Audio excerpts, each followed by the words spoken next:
Hello friends, welcome back my channel. അപ്പോൾ ഇന്ന് ഞാൻ വന്നിട്ടുള്ളത് നല്ലൊരു ഗോതമ്പ് പൊറോട്ടയുടെ റെസിപ്പിയുമായിട്ടാണ് കേട്ടോ. അപ്പോൾ ഇതിൻ്റെ ഒരു പ്രത്യേകത എന്ന് പറയുന്നത് നമ്മളിത് കുഴക്കമൊന്നും ചെയ്യാതെയാണ് ഉണ്ടാക്കുന്നത്. അപ്പോൾ എന്തായാലും വളരെ സിമ്പിളായിട്ടുള്ള റെസിപ്പിയാണ് കേട്ടോ. അപ്പോൾ വീഡിയോ കണ്ടു നോക്കാം. അതിനു മുമ്പേ നിങ്ങൾ എൻ്റെ ഈ ഒരു ചാനൽ ആദ്യമായിട്ടാണ് കാണുന്നതെങ്കിൽ, അതല്ല നിങ്ങൾ സബ്സ്ക്രൈബ് ചെയ്യാതെയാണ് ഈ വീഡിയോ കാണുന്നതെങ്കിൽ ഒന്ന് സബ്സ്ക്രൈബ് ചെയ്ത് സപ്പോർട്ട് ചെയ്യണേ. അപ്പോൾ എന്തായാലും നമുക്ക് വീഡിയോയിലോട്ട് പോവാം. അപ്പോൾ ഈ ഒരു പൊറോട്ട ഉണ്ടാക്കാൻ വേണ്ടിയിട്ട് ഞാൻ കുറച്ച് ഗോതമ്പ് പൊടിയാണ് എടുത്തിട്ടുള്ളത്. അപ്പോൾ മൈദ വെച്ചിട്ടും ചെയ്യാം കേട്ടോ ഇത്, പക്ഷേ ഒന്നും കൂടെ ഹെൽത്തി ആയിരിക്കാൻ വേണ്ടിയിട്ട് ഗോതമ്പ് പൊടി എടുത്തുവെന്ന് മാത്രം. ഇതിന് കറക്റ്റ് ഒരളവൊന്നുമില്ല കേട്ടോ. ഇനി ഇതിലോട്ട് ആവശ്യത്തിനുള്ള ഉപ്പിട്ട് കൊടുക്കാം. അപ്പോൾ ഉപ്പ് കുറച്ചിട്ട് കൊടുക്കുക. നമുക്ക് ഉപ്പുണ്ടായിരിക്കുന്നത് നല്ലതാണല്ലോ പൊറോട്ട കഴിക്കുമ്പോൾ.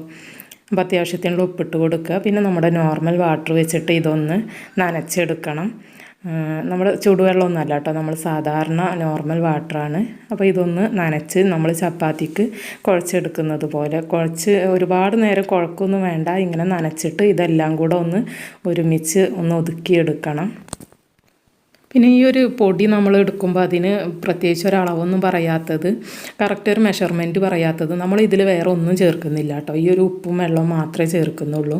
പിന്നെ നമ്മൾ കുറച്ച് ഓയിലാണ് യൂസ് ചെയ്യുന്നത്. അത് ഓയിലിൻ്റെ അളവ് ഞാൻ പറഞ്ഞു തരാം. പക്ഷേ ഇത് നമ്മൾ വേറൊരു ഇൻഗ്രീഡിയൻറ്റ് ചേർക്കാത്തത് കൊണ്ട് തന്നെ നമുക്ക് ആവശ്യത്തിനുള്ള കുറച്ച് പൊടി എടുക്കുക. എന്നിട്ട് ഇതുപോലെ ഉപ്പും വെള്ളം കൊണ്ട് നനച്ചെടുക്കുകയാണ് ചെയ്യുന്നത് കേട്ടോ. അപ്പോൾ അതിനൊരു കറക്റ്റ് മെഷർമെൻ്റ് ഒന്നുമില്ല. നമ്മളിങ്ങനെ മെഷർമെൻറ്റ് നോക്കി ചേർക്കേണ്ട സംഭവങ്ങളൊന്നും ചേർക്കുന്നില്ല. സാധാരണ പൊറോട്ട ഉണ്ടാക്കുമ്പോൾ നമ്മൾ അതിൽ കോഴിമുട്ട, പഞ്ചസാര, അപ്പസോഡ അങ്ങനെയുള്ള സംഭവങ്ങളൊക്കെ ചേർക്കും. അപ്പോൾ ഇതിലതൊന്നും ചേർക്കുന്നില്ല കേട്ടോ. അപ്പോൾ ഇതെല്ലാം ഒന്ന് ഒതുക്കിയെടുത്തിട്ടുണ്ട്. ഇനി ഇത് നമുക്ക് ബോൾസാക്കി മാറ്റണം. അപ്പോൾ കുറച്ച് വലിയ ബോൾസാക്കി മാറ്റാം. അപ്പോൾ കയ്യിൽ ഒട്ടി പിടിക്കുന്നത് കൊണ്ട് തന്നെ ഞാൻ ഇത്തിരി ഓയിൽ കയ്യിൽ തടവി കൊടുത്തിട്ടുണ്ട് കേട്ടോ. എന്നിട്ട് വലിയ ബോൾസാക്കിയിട്ട് ഇതെല്ലാം സെപ്പറേറ്റ് ചെയ്ത് വെക്കാം. പിന്നെ നമ്മൾ ഇതിന് പൊടിയൊക്കെ എടുക്കുന്ന സമയത്ത് ഒരു കറക്റ്റ് അളവൊന്നും പറയാനില്ല കേട്ടോ. നമുക്ക് ആവശ്യത്തിനുള്ള കുറച്ച് പൊടി എടുക്കുക. കാരണം നമ്മൾ ഇതിൽ വേറെ ഇൻഗ്രീഡിയൻസ് ഒന്നും ചേർക്കുന്നില്ലല്ലോ. മുട്ട, പഞ്ചസാര ഒന്നും അളവ് പറയാനുള്ളത് ചേർക്കുന്നില്ല. അതുകൊണ്ട് തന്നെ നമുക്ക് ആവശ്യത്തിനുള്ള പൊടിയെടുത്ത് അതിൽ ഉപ്പും വെള്ളം ചേർത്ത് കുഴച്ചെടുക്കുകയാണ് ചെയ്യേണ്ടത്. അതുകൊണ്ടാണ് കേട്ടോ കറക്റ്റ് ഒരു മെഷർമെൻറ്റ് പറയാത്തത്. ഇനി നമ്മൾ ഇതിലോട്ട് കുറച്ച് ഓയിൽ ചേർത്ത് കൊടുക്കണം. അപ്പോൾ നമ്മൾ കുഴക്കുന്നതിന് പകരം ഉപയോഗിക്കുന്ന ഒരു മെത്തേഡാണ് കേട്ടോ ഇത്. ഒരു 1/4 കപ്പ് ഓയിൽ, ഒരുപാടൊന്നും വേണ്ട, 1/4 കപ്പ് മതി. അത് ഇതിലോട്ട് ഒഴിച്ച് കൊടുക്കാം. എന്നിട്ട് ഇത് ജസ്റ്റ് ഒന്ന് ഇങ്ങനെ പ്രസ് ചെയ്ത് കൊടുക്കുക, അതിലൊന്ന് മുങ്ങി കിടക്കാൻ വേണ്ടിയിട്ട്. ഈ ഓയിലിൽ ഈ ഒരു ബോൾസ് ഒന്ന് മുങ്ങി കിടക്കണം കേട്ടോ ചെറുതായിട്ട്. അതാണ് നമുക്ക് ആവശ്യം. ഇങ്ങനെ ചെയ്തു എന്ന് വെച്ചിട്ട് ഈ ഒരു ഓയിലൊന്നും ഈ ഒരു ബോൾസ് അങ്ങനെ അബ്സോർബ് ചെയ്യൊന്നുമില്ല. നമ്മൾ ഒഴിച്ച് കൊടുത്ത ഓയിൽ അതുപോലെ തന്നെ അതിലുണ്ടാവും കേട്ടോ, ഒരു പാത്രത്തിലുണ്ടാവും. നമ്മൾ ഇതെടുക്കുന്ന സമയത്ത് അങ്ങനെ അത് അബ്സോർബ് ചെയ്തിട്ട് ഒരുപാട് എണ്ണ കുടിക്കുന്ന അങ്ങനത്തെ പ്രശ്നമൊന്നുമില്ല കേട്ടോ. അപ്പോൾ എന്തായാലും ഇങ്ങനെ ഒരു മണിക്കൂർ നമുക്കിതൊന്ന് റെസ്റ്റ് ചെയ്യാൻ വെക്കണം. ഇനി സമയമില്ല എന്നുണ്ടെങ്കിൽ അറ്റ്ലീസ്റ്റ് അരമണിക്കൂറെങ്കിലും വെക്കാൻ ശ്രദ്ധിക്കുക കേട്ടോ. ഞാനിപ്പോൾ 1 മണിക്കൂറിന് ശേഷമാണ് ഇത് എടുത്തിട്ടുള്ളത്. അപ്പോൾ കണ്ടില്ലേ, നമ്മൾ ഒഴിച്ച് കൊടുത്ത ഓയിൽ അതുപോലെ തന്നെ അതിലുണ്ടാവും.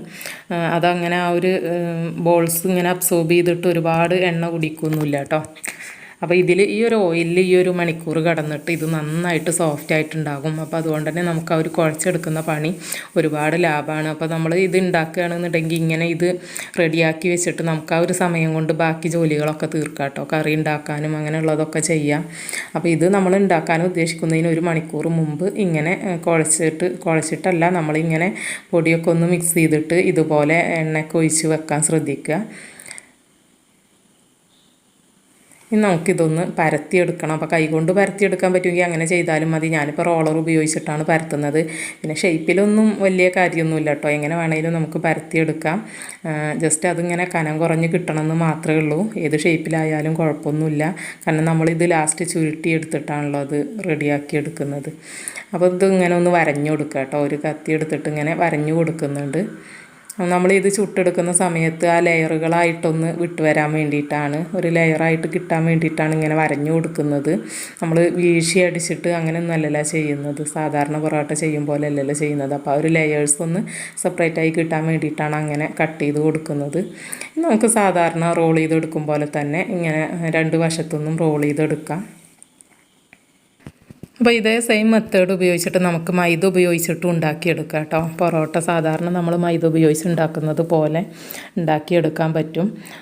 ഇതേപോലെ വെള്ളവും അതുപോലെ ഉപ്പും മാത്രം ഉപയോഗിച്ചിട്ട് ഇങ്ങനെ നമ്മൾ മാവൊക്കെ കുഴച്ചെടുത്തതിന് ശേഷം, കുഴക്കല്ല കേട്ടോ, ഒന്ന് ഒതുക്കിയെടുത്തതിന് ശേഷം ഇതുപോലെ ഓയിലിൽ മുക്കി വെച്ചിട്ട്, അപ്പോൾ നമുക്കത് ഒരുപാട് നേരം കുഴച്ച് സോഫ്റ്റ് ആക്കേണ്ട ഒരു പണിയൊന്നുമില്ല. പിന്നെ വീശി അടിക്കണ്ട, അങ്ങനെയുള്ള പണികളൊക്കെ ലാഭമാണ്. അപ്പോൾ ഇത് പെട്ടെന്ന് ഉണ്ടാക്കിയെടുക്കും ചെയ്യാം. 1 മണിക്കൂർ മുമ്പ് നമ്മൾ ഇതൊന്ന് ഇതുപോലെ സോക്ക് ചെയ്ത് വെക്കണം എന്നുള്ള ഒരൊറ്റ കാര്യം മാത്രം ശ്രദ്ധിച്ചാൽ മതി.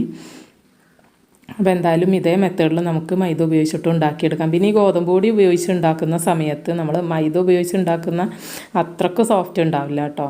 എന്തായാലും നമ്മൾ ഗോതമ്പ് പൊടി ആകുമ്പോൾ അതിൻ്റെ ആ ഒരു ഹാർഡ്നെസ് ഉണ്ടാവും. ഇപ്പോൾ അതെല്ലാം ഇങ്ങനെ റോൾ ചെയ്തെടുത്തിട്ടുണ്ട്. ഇനി നമുക്കിത് കൈവച്ചിട്ട് ഓരോന്നായിട്ട് പരത്തിയെടുക്കണം. റോളറൊന്നും ഉപയോഗിക്കരുത് കേട്ടോ. ജസ്റ്റ് നമ്മുടെ കൈയിൻ്റെ അടിഭാഗം വെച്ചിട്ട് ഇങ്ങനെ പ്രസ് ചെയ്ത് കൊടുത്താൽ മതി.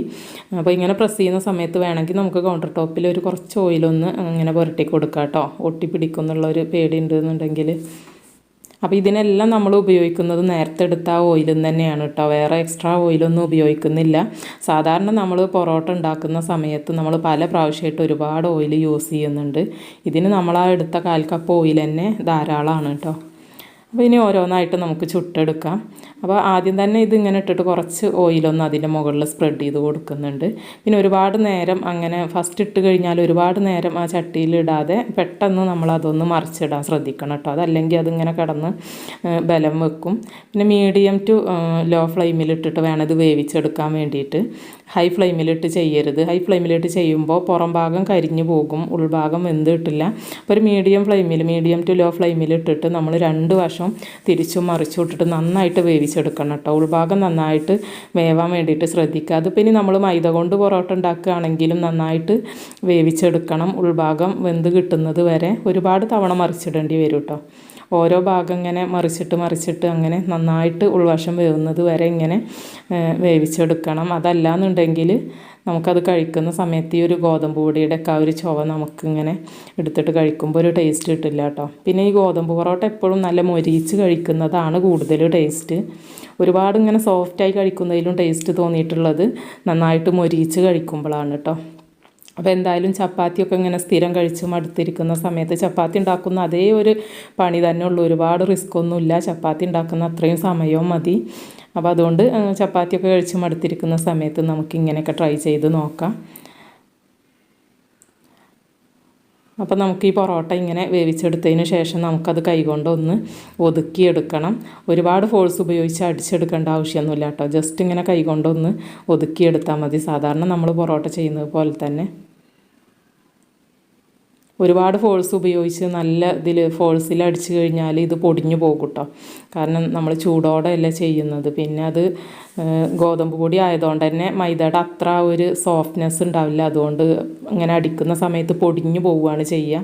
അപ്പോൾ ഇതിങ്ങനെ മെല്ലെ കൈകളിൽ ഇട്ടിട്ടൊന്ന് ഒതുക്കിയെടുത്താൽ മതി. ഇങ്ങനെ കൗണ്ടർ ടോപ്പിൽ ഇട്ടിട്ട് കൈ വെച്ചിട്ടൊന്ന് പ്രസ് ചെയ്തിട്ട് അപ്പോൾ തന്നെ ഇതിൻ്റെ ലെയേഴ്സൊക്കെ ഇങ്ങനെ വേറിട്ട് വരും കേട്ടോ. അപ്പോൾ നമ്മളങ്ങനെ ആ ഒരു ലെയേഴ്സ് അങ്ങനെ കത്തി കൊണ്ട് കട്ട് ചെയ്തിട്ടാണല്ലോ ചുറ്റിയെടുത്തിട്ടുള്ളത്. അതുകൊണ്ട് തന്നെ ഇതിങ്ങനെ നമ്മളൊന്ന് ഒതുക്കിയെടുക്കുന്ന സമയത്ത് പെട്ടെന്ന് അതൊക്കെ ഒന്ന് വേറിട്ട് വരും.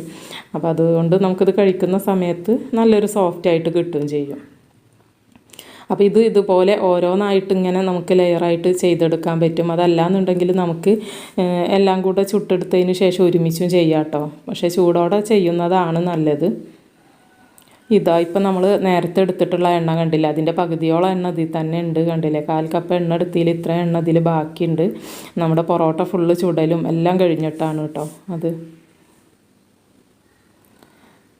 അപ്പോൾ പൊറോട്ട എല്ലാം ചുട്ടെടുത്തിട്ടുണ്ട്. ഇനി നമുക്ക് ഇതുപോലെ ഒരുമിച്ചിട്ട് വേണമെങ്കിൽ അങ്ങനെയും ചെയ്തെടുക്കട്ടെ. ഞാനിപ്പോൾ 3 ലാസ്റ്റ് 3 ഇങ്ങനെ ഒരുമിച്ചിട്ടിട്ടാണ് ഇങ്ങനെ ഒതുക്കിയെടുത്തിട്ടുള്ളത്. അപ്പോൾ ഇങ്ങനെ ചെയ്താലും മതി.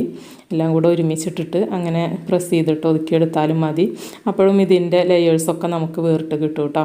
അപ്പോൾ എന്തായാലും വളരെ എളുപ്പമാണ്. അതുപോലെ തന്നെ ഹെൽത്തിയാണ്. മൈദയൊന്നും തീരെ കഴിക്കാൻ പറ്റാത്തവർക്കൊക്കെ ഉണ്ടാക്കി കൊടുക്കാൻ പറ്റിയ ഒരു റെസിപ്പിയാണ്. അപ്പോൾ എല്ലാവരും ഒന്ന് ട്രൈ ചെയ്ത് നോക്കുക. ഇഷ്ടമായെങ്കിൽ ഒന്ന് ലൈക്ക് ചെയ്യുക. അപ്പോൾ വീണ്ടും നല്ലൊരു വീഡിയോയുമായി നമുക്ക് കാണാം. അതുവരേക്കും എല്ലാവരോടും ബൈ. താങ്ക്